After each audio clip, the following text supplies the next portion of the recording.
Perfect. So for those of you who might not be as familiar, SHOFCO is a grassroots development organization that began over 20 years ago in an urban slum in Nairobi called Kibera, addressing urgent needs of nearly 500,000 people living there. Things like clean water, education of girls, access to health care and safety. So now SHOFCO is the largest grassroots community development organization in Kenya, working in 75% of counties across Kenya, both in urban areas and in rural areas. And last year, we reached millions of Kenyans with our services. At the heart of our work is a very simple idea that services and change must be rooted in dignity, not charity. And today we're here with three of my amazing colleagues from Nairobi to discuss just this. So I would like to introduce our moderator, Mark. Mark, do you think you could raise your hand and say a quick hello, and then I'll give a little brief about you? Hi, So Jenny. This is me. I'm perfect. Mark. I put the SHOFCO Kibera background on so everyone can see as well what we're talking about. Amazing. Okay. So everybody, this is Mark. He's the Chief Strategy Officer at SHOFCO.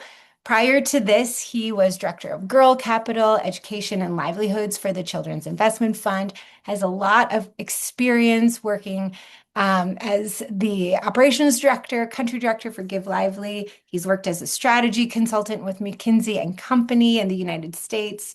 And he holds a degree in peace, war, and defense from the University of North Carolina.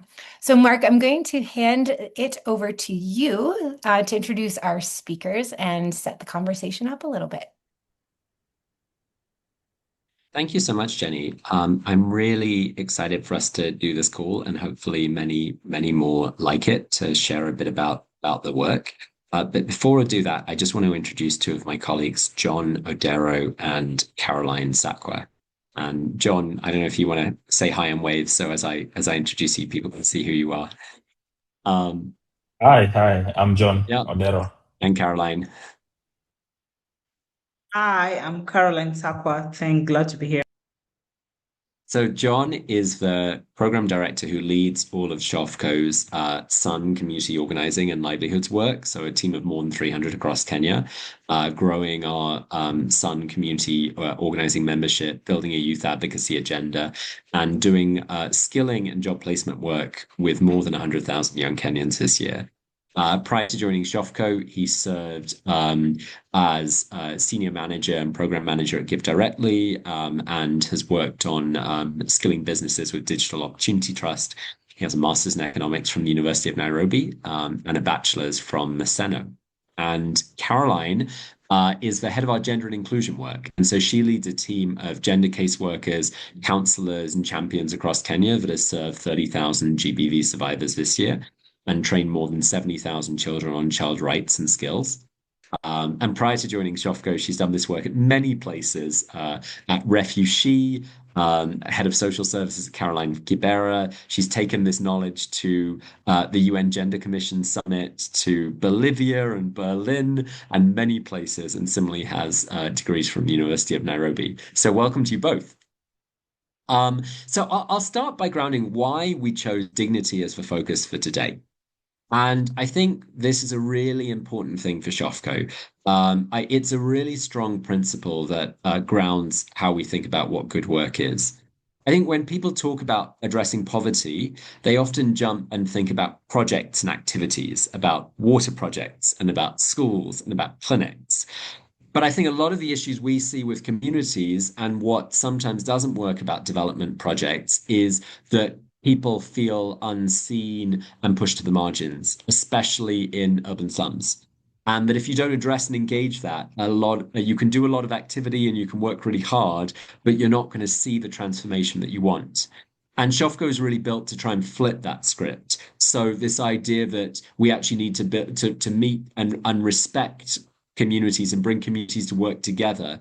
And so that's why we really think about dignity in the work in terms of what's the experience for a young woman reporting GBV, gender-based violence, and looking for support.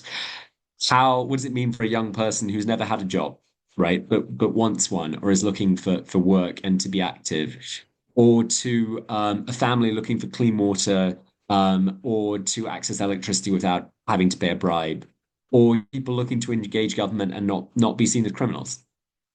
And so dignity is a really important principle for us in terms of how we think about whether the work is working. And so I'm going to ask Odero and Caroline some questions, really talking about the work and the journey and their own experiences and personal journeys, about how we try to make dignity a reality in our work every day.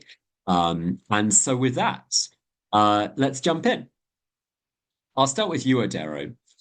When you think about dignity in the context of urban slums in Kenya, what does that actually mean on the ground, if you can paint us a picture? Yeah, sure. First, thank you, Mark, Jenny, and our supporters too. I appreciate the time you took today to be with us. So, Mark, it's a very interesting question. And actually, for our supporters, I'll just start by contextualizing what is the reality of living in the urban informal settlements. And I'll share about Kibra, which is one of the largest informal settlements in Africa. And that's actually, and also where I was born and grew up. So life in the informal settlements is, you'd say it's full of contradictions, right? There's crushing poverty, there's hardship, but also within these communities, there's a strong sense of togetherness, there's hope. But as you can see from Mark's background, the difficulty is really apparent. So, for instance, housing in Kibra is, characterized by small tin shacks like the one you see there. Very large families live in those houses, 6 to 8. They also don't have piped water, so they rely on trucked water or communal water points, which are few. They're also expensive. Some of them are not safe.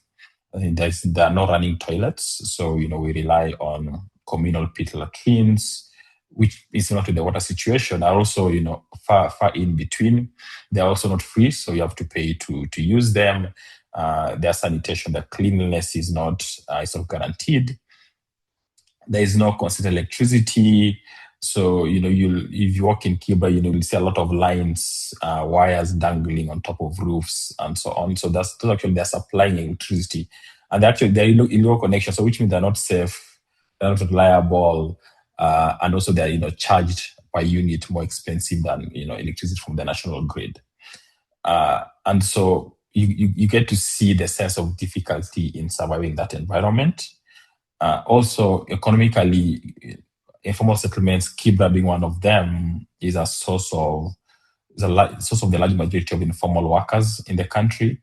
They'll walk barefoot daily to 2 in the morning, back from that in the evening, to the wealthier parts of the neighborhood in Nairobi, to commercial areas to find work.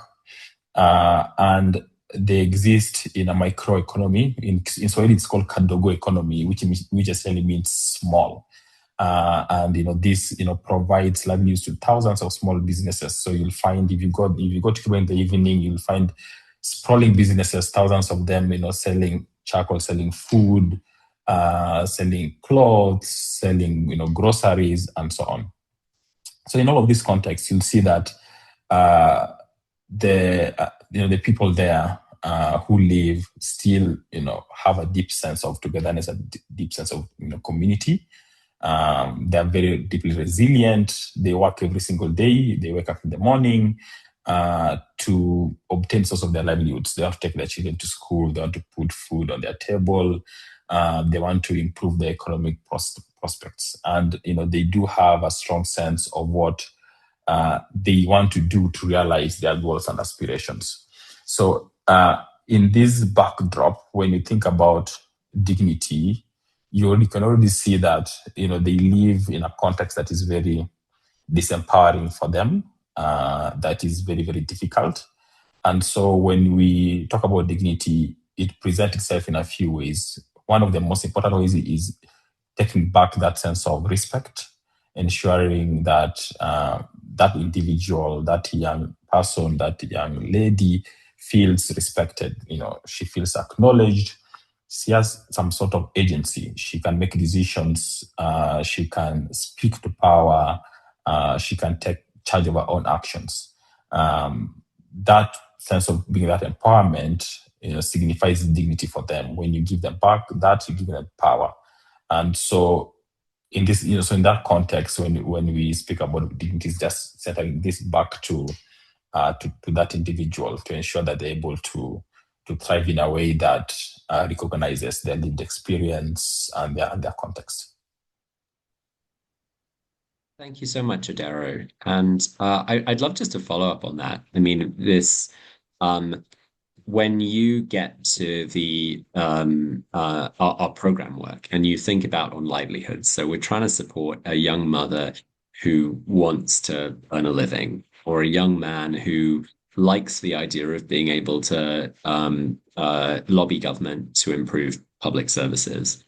What does it mean to actually, center dignity for them? Like, what does that mean you have to actually do in the program's day-to-day basis? How do you design programs to do that? Are there stories you can share? So it's again, within our livelihoods soft context is our work to support young people to build economic future. So provide them access to skills and training. So in this context, as I said, like dignity will become an essential part of the programming, right? Recognizing their agency, their power, and bring them part of the solution. So, for instance, if I think about Vivian, who is one of our youth leaders in the county, for her, growing up for a long time as a young woman, being not heard, trying to thrive in the context of insecurity, in the context of poor sanitation, in the context of not knowing where she will be able to get her next, her meals for the next day, and bring on board and start to have conversation around, how do you make your voice heard? What are your rights? What does it mean to know what the government needs to do in a situation to make it improve? And so, with Vivian, we were able to see her emerge, bring together her fellow young people, both men and women, and start, vocalizing issues around her community, bringing together the youth, and and figuring out our area in Madara is dirty. There is the sewage, which is the dirty water, passes close to our households. It's not safe for us, not safe for our brothers and sisters, and starting to collect together to demand from the government institutions and from her local representatives on how this can be cleaned up. But at the same time, also banding together and figuring out themselves what can they do to arrest the situation. So through their youth groups, starting to clean up these places, and once they clean up, coming together to ensure that nobody kind of makes them dirty. And so in this way, she's not sitting back and waiting for people to do things for her. She's already, deciding this is what I can already start doing to improve my situation. This is what I can already start doing to then bring on further support to remedy the situation. So when we when we work together with her, and in terms of centering when we designing programs, is we come and meet her where she is, right? So she has the lead experience, there are things she's already doing, and so bring her on board as a partner who we think together with, in terms of how do we design this specific program, how will it work for them in a way that is responsive to their needs. And so in that way, again, they're not receivers of decisions, but we are co-designing and ensuring that we take even the elements in that might seem apparently simple, but for them mean a lot, right? Do they have meals during their training, so that they might have left home when they're hungry, then they're not had food, but so they're not spending the whole time in training without any food. So simple things like that.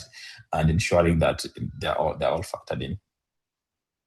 Awesome. That's so powerful. Well, I'll come back, John, but next I would just want to go to you, Carol, and start by asking the same first question I asked John, which is, when you think about dignity in the context of the urban slums in Kenya, where so much of SHOFCO's work is, so much of the gender work you lead is, what did that actually mean on the ground to you?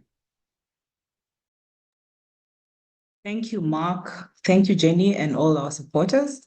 For me, when I look at dignity, the context of where we work, I look at an aspect of human rights approach to every aspect of our work. And how do we look at each and every dweller within the informal settlements as a human being with self-worth, and also have the aspect of respect, what John has talked about, and everything centered towards their rights. Like, for example, in the gender programming, we do a lot of work in terms of working with survivors.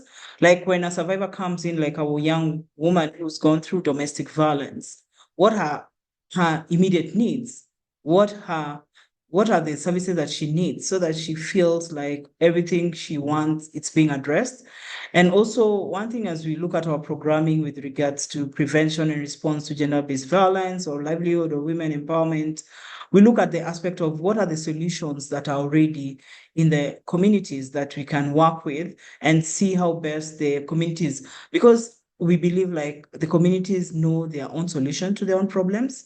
And as much as they've been affected over the years with poverty, lack of economic empowerment, lack of enough essential services, but in their real sense as a community, if they are driven in the right way, they have solutions to their own problems. So the aspect of promoting community-driven solutions, the aspect of promoting the survivors or young people as agents of change in the kind of work we are doing, and also putting them at the center of our work in trying to understand each and every aspect they're going through. Like, for example, when I sit in our Kibera office, like today or any other day, like you find as a woman coming in with a very sick child, and she has no hope. She doesn't know where to go. And she's been referred to the gender offices that are available in the informal settlements. That's the point you identify this woman as a human being. That's the point you identify this woman, someone who needs some help, and someone who can be supported even to empower themselves and take care of their own children. So in that context, you're able to identify and refer this young woman to access to essential services. Like, is there a health clinic around here that we can refer, where SHOFCO runs health clinics in Kibera and in Mathare, and we work with community health promoters who are really enshrined into the community aspect and principle. They're able to journey with a client from their hospital to their homes, assess their situations, identify the needs. And from there, from our perspective as SHOFCO, we are able to design with them a package or a component or a program that will address their issues with regards to the different problems they're facing. So when I look at dignity itself, I feel like this is something that it's inherent. It's something we need to give. It's not something the community members need to beg for it. And if you have the support, resources, and power to provide this to the young people, survivors of gender-based violence and children, then it's something that we work with the community to drive change from within the community. Yeah. Thanks so much, Carol. And it's such powerful work. I mean, I know we've supported so many survivors this year, and I know one big priority for you and your team has been on accountability and justice as a key area to work with survivors on, not just sort of, medical care and sort of safety and so on, but really a sense of justice beyond that. Do you want to talk a bit more as maybe even share some other stories and your thoughts on how that justice side ties to dignity as well? Yeah, when we work with all kinds of beneficiaries within our program, we ensure the access to justice. We work and partner with the government services, especially our police system and different systems, especially the police. We work with legal aid partners. We work with the community itself. We call them the gender champions. We work with the Ministry of Gender and the children's offices to ensure that every survivor who've gone through injustices are able to be linked to services that they are able to pursue justice. For example, early this year, we got a case of a child who was defiled by a 35-year-old man, and the child was just 10 years of age here in Kibera. And what we did is, like, the first thing we did was to rescue the child, put the child in a safe environment, like a safe house, for a period of time, then contact the police and contact the medical team and contact the children's social protection team in Kenya, where they were able to help us rescue the child and also provide all the essential services. Thereafter, we worked with our legal aid partner, where we were able to collect forensic, like that is the evidence that needs to be put in place for the investigating officers to be able to present it before court. Then from there, of course, we journey with the client to court with the legal aid partner, together with our caseworkers who work on a 24-hour shift. And from there, the case was presented in court, and now the man was jailed for around 25 years. And for us, that is bringing smile back to a 10-year-old girl whose innocence was robbed at a very early age. So we have over 30,000 survivors that we've journeyed with. But in terms of convictions, we have over 100 convictions that have happened this year. And as much as we're celebrating that conviction, those perpetrators behind bars, we're also training the community to become protectors of women and girls, and even children, and even men in our communities, and to always whistleblow, always alert the community when they need a lot of protection and brought to safety and all that, so that it becomes a deterrent for many other perpetrators who are out there wanting to destroy the lives of women, girls, and children, and also boys and men. So that's how we help our community access to justice. Yeah. Thanks so much, Carol, and such a hard but powerful story as well. John, I'd love to go back to you. One thing when I think about dignity is there's dignity of an individual experience, and there's also dignity as a collective and as a community. And I know some of the interesting work that we've really been growing this year under the Youth Voice work has been some of the youth agenda piece and this idea of Sun as a platform for youth to engage government and to drive change.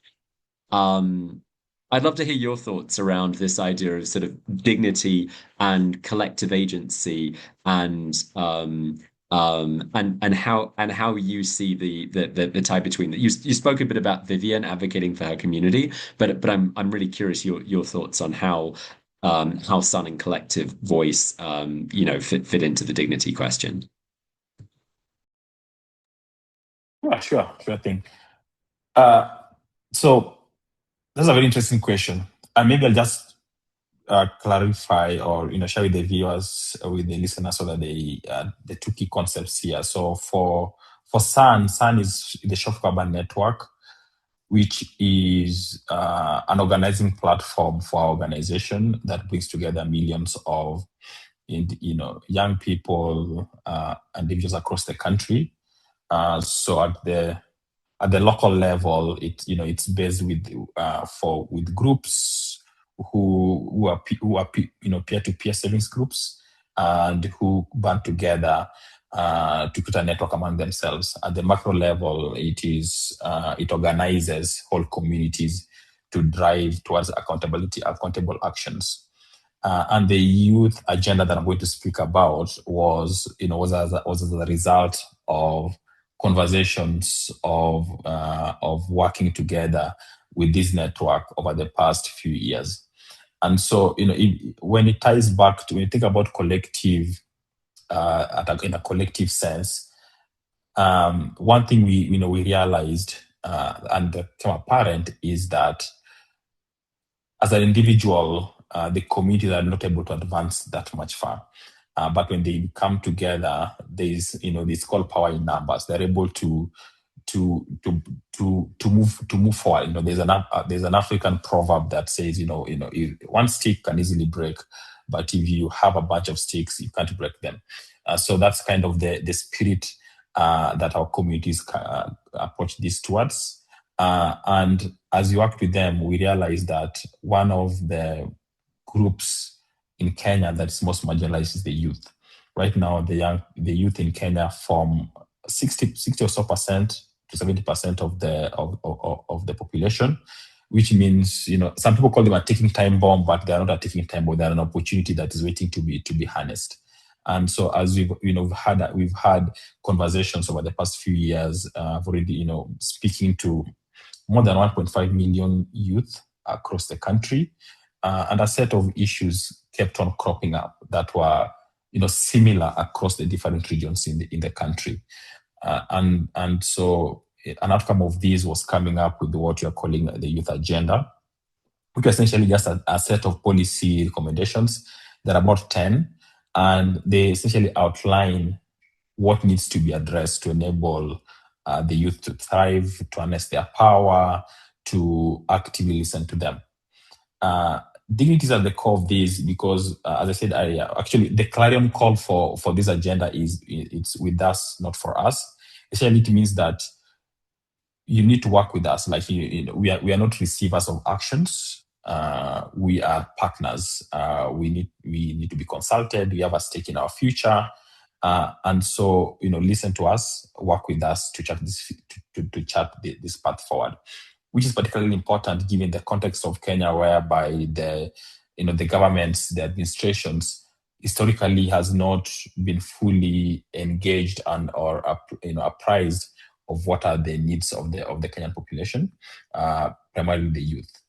And so with this in mind, what we're envisioning is, a country whereby, the young people, they're not only consulted, but they're trusted, where priorities reflect what is true.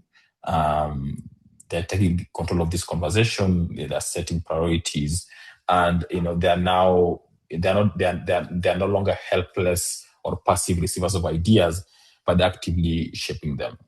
And these has come together very, very interestingly. So a few months ago, we had a youth forum, a youth conference, whereby for the first time in the country, we are able to leverage this network, and we brought young people from all the 47 counties of Kenya into a single forum where they met some of the key political leaders, key administrative leaders in the country, and able to have this conversation and express these issues and demand for accountability, demand for action, and demand for progress.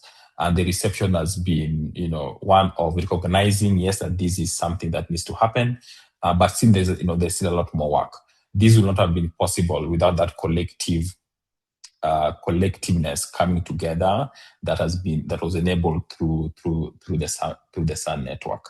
And so at the core, with the agenda, and if we're able to realize some of the goals and objectives, it will be a reflection of power getting back to the youth themselves, to our communities, and them truly being in charge of their future.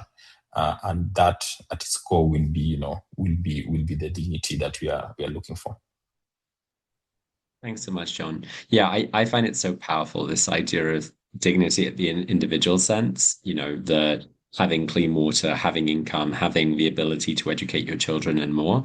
Dignity at this community sense, transforming a whole informal settlement, and then this idea of what does it mean to transform a whole nation. And it's a big and scary goal, but it's a sort of it's been a really exciting vision for SHOFCO through Sun. Caroline, similarly thinking about women and girls as leaders, I know a lot of your work has really been about champions. It has been about supporting survivors, but it's also been about supporting young women as champions and leaders on gender issues. And we're just coming to the end of 16 days of activism in Kenya, which is such a sort of a celebration of gender leadership and really women's leadership on hard issues, but from a place of power and dignity. I would love to hear from you your thoughts on what it means for especially women GBV leaders stepping up as champions, as leaders in Sun, as leaders on gender from a dignity perspective through this work. Thank you, Mark. Yeah, that's also very, very powerful piece for the 16 days of activism. We finished and we closed the 16 days of activism yesterday. That is 10th December. But it doesn't mean the fight has stopped or this fight has ended. We are still continuing strong to fight activism against gender-based violence. So for us, we have a network of gender champions across all our counties where we're working in Kenya, in informal settlements and also in the rural settlements, where we are training gender champions within the community to challenge the harmful norms and cultural issues affecting Kenya with regards to issues of gender-based violence and child protection issues. For example, like these 16 days of activism from the 25th of November till yesterday, we've been having meetings with county governments, we've been having meetings with other partners in the informal settlements, we've been having meetings in communities, and we want to let the community know like it's wrong to beat a woman, it's wrong to defile a child, it's wrong to rape a woman. And if you do this and the policy that we are working with the government and the policy that we are fighting for them to be implemented in Kenya, this will take people to jail. So from that, the community is understanding the repercussions of doing some of these vices and the violence. So we are working together with the champions to ensure we are doing community sensitization meetings. We are working with the champions to identify household survivors who've gone through or who've been violated in issues of gender-based violence, and they are brought into our offices. And one thing that also we've really advocated for is to have gender desks offices across the different sub-counties here in Kenya. Sub-counties are like small districts. I don't know how you call them in your countries, but they're like small local administration spaces that are governed by a particular leader, the local leaders. So within all those sub-county levels, we have gender champions who work directly with our teams, the case workers, the case managers, and social workers to ensure that we are really challenging the harmful norms and cultural perspective with regards to gender-based violence incidences in Kenya. And also to ensure that we are promoting a community and a society that is safe, and also being involved also with the government team to launch evidence programming, like what is our data telling us about issues of gender-based violence? Like how many cases are we seeing on a daily basis? Like, for example, in the gender program, as Mark has already mentioned, this year we've served over 35 survivors of gender-based violence across the different counties we are working in. And when you look 35,000, at our, Carol. 30, you just yeah, said 35. Yeah. I said over 35,000. Yeah, sorry, over 35,000 survivors. When you look at our data, the statistics leading are women and girls. Like we have boys and also young men, but the statistics are really showing women and girls are really at the verge of these menace, and we want to really fight it. And that's why we have community-driven aspects in terms of gender champions, working with SHOFCO Urban Network, what Odero is talking about. Like within their networks, there's huge kind of presence in the different counties, and how can we maximize that so that we reach the community and we empower the community to find safety and protection for their own. Yeah. Awesome. Yeah. Thank you so much, Carol. And thank you, John, as well. So at this point, I've got a few more questions, but at this point, I'm going to open it to Q&A um, from everyone attending. So yeah, are there any questions from the audience?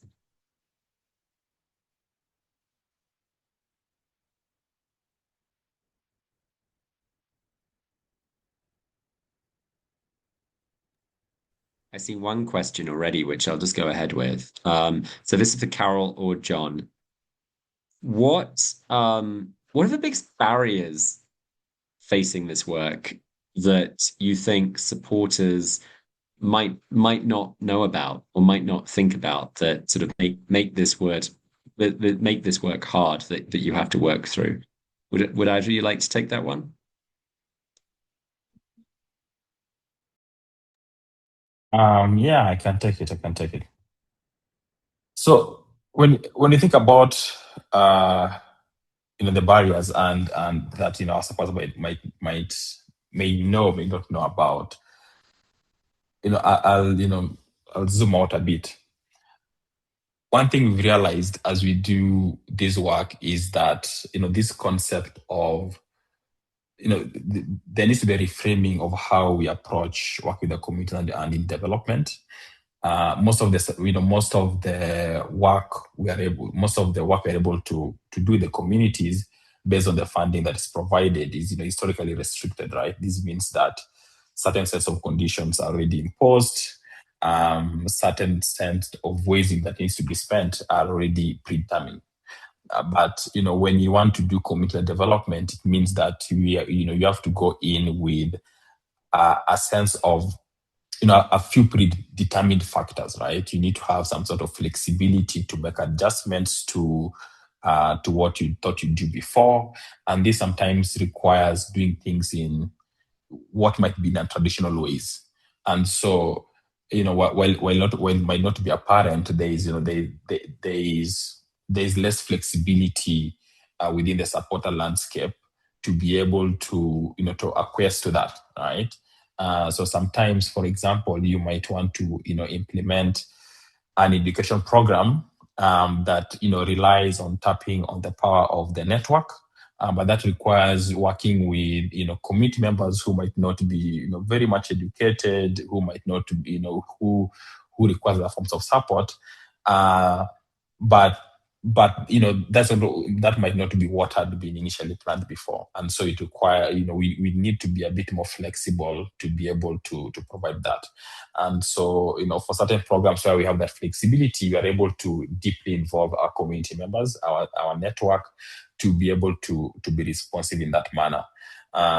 So that's something I've noticed in a bigger picture way.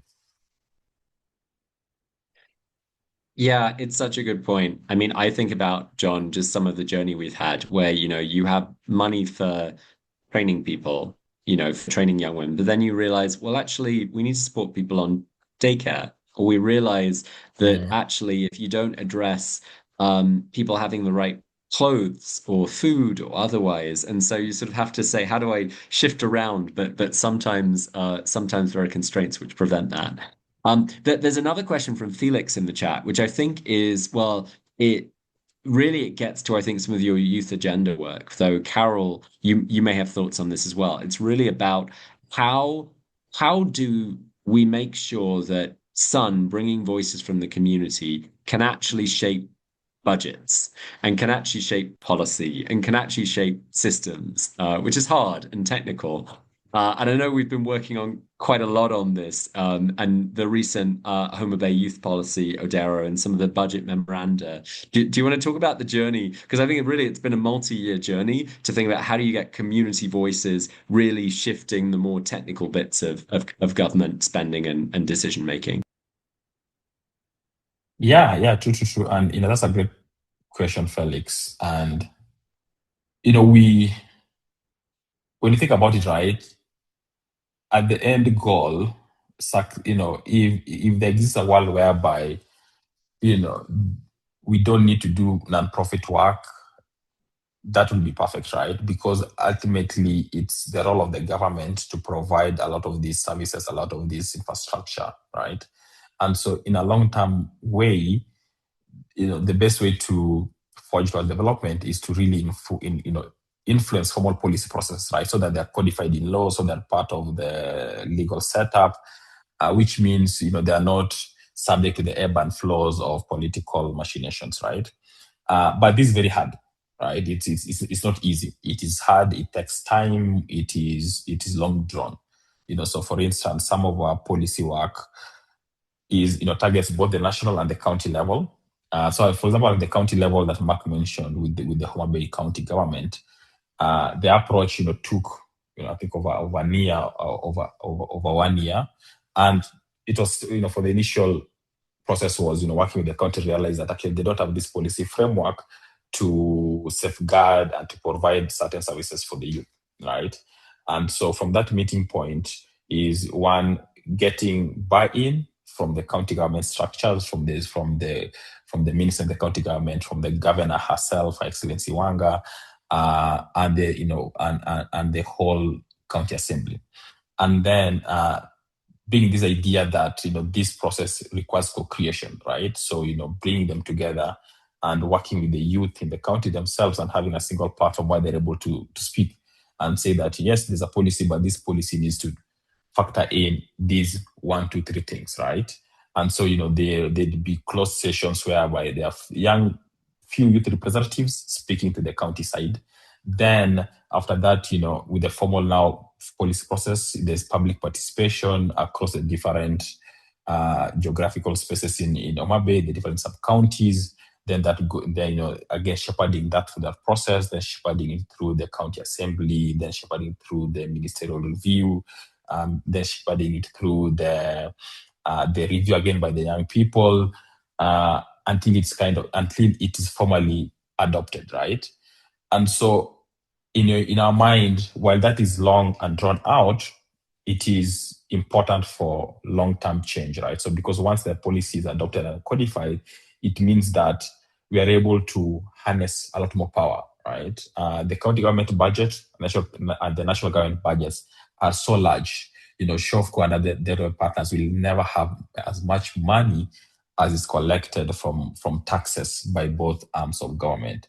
And so, being able to tap that, being able to qualify to tap that through policy, represents, long-term sustainable change.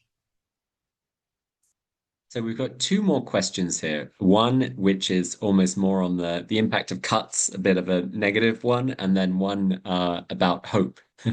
I think on the cuts, I can speak to this one a bit. I think, Don, it's a really great question. The question, just for those not seeing, is about the impact of the elimination of US development programs and other cuts and how those stepped in to fill the gap. Yeah, I mean, I think across the sector, it's been a massive impact, sort of, 40+% essentially coming out of international development assistance. We weren't receiving USAID funding as SHOFCO, but we really noticed it in the communities where we are, because there were a lot of health programs and otherwise which did have USAID funding and otherwise and support for staff and public facilities. In fact, actually, between February and April in our health clinics, because those programs weren't there, we saw a 70% increase in people we were serving in our clinics without any additional funding to do that. So that was sort of a reflection of what was happening with others. I think some of the hardest bit for me has been, I think that it's that we've seen a real cautiousness and fear, and almost even some other funders have sometimes thought, well, if USAID's not there, then maybe we should only give to really simple things. Maybe community-led work is harder. Maybe we can only focus on feeding or something like that. And so I think that is a real challenge for us. We've been lucky that some of our existing funders and foundation partners have sort of continued to support this work. But I think overall for the sector, the gap has not been filled, and it will require concerted efforts of fundraising by others like SHOFCO. Our efforts, as Odero is mentioning, to increase, the Kenyan government and other African governments face a lot of pressure on debt repayment and otherwise, but there's a lot of push to say, how can the Kenyan government and local governments work to steadily increase funding for health and otherwise, but that there's a lot of fundraising work for us to do to make sure that really needy people, that we don't see gains that have been made in gender, in health, go backwards. So that's how I've seen this work over the last year. But maybe to balance that on the more negative side, and I'll give this one to Carol because I've given 2 questions to Odero. What changes are you seeing, and what stories can you bring to us that give you the most hope right now? I'm actually thinking of the launch on Monday, but there may have been other exciting stories as well that you want to share, Carol. Yeah, I think also just what we've seen in terms of changes, as Odero and Mark has talked about, working with the government and the local county level kind of efforts, we've seen a lot of changes in terms of adopting some of our strategies in the different county levels activities within the government or also within the other non-government actors. We are part of very many government initiatives like the technical working groups that are run within the State Department of Gender, Ministry of Health, and all that. And we are aligned to the different strategies that are already developed by the government to see how best we promote sustainability of these projects, even in the many years to come.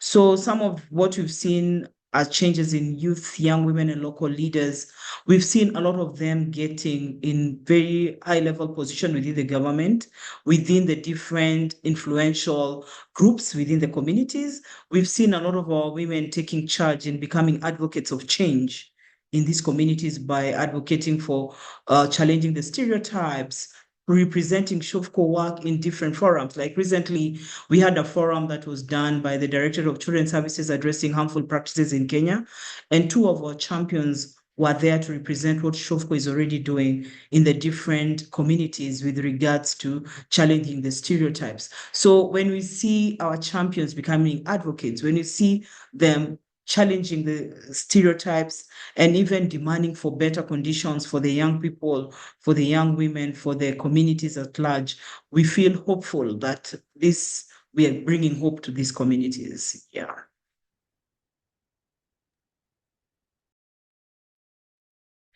Awesome. Okay, so the one I was thinking of, which Carol didn't mention, is we launched a new gender-based violence survivor safe house, so recovery center in Homa Bay County, which was also a great example of partnership with government, where we led on the construction, but it's government staffed, government land, and we were with the National Permanent Secretary for Gender and the Governor of Homa Bay, and SHOFCO team and leadership. And I think for me, Carol, I love the way that your team has built it out to make it such a child-friendly space to think about how do we support survivors even at really, really hard times. And I think the level of ownership and action and commitment from our government partners there was really exciting, as well as the community excitement to talk about something which has traditionally been quite has been a taboo topic to talk about. So, okay, I think we're coming to the end of questions, and I will so maybe just one last thing to Odero and Carol quickly. To get back to our theme of dignity, what's one thing you hope everyone takes away from this discussion today?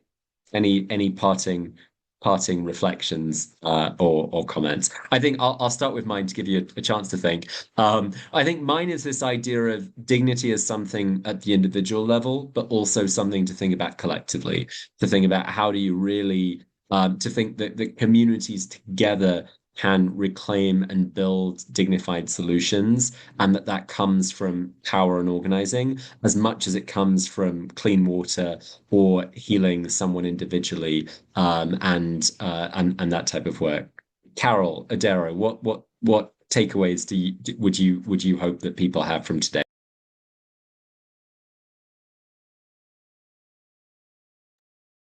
I can go. So if just one takeaway would be, I think seeing dignity as something continuous, not something one-off, right?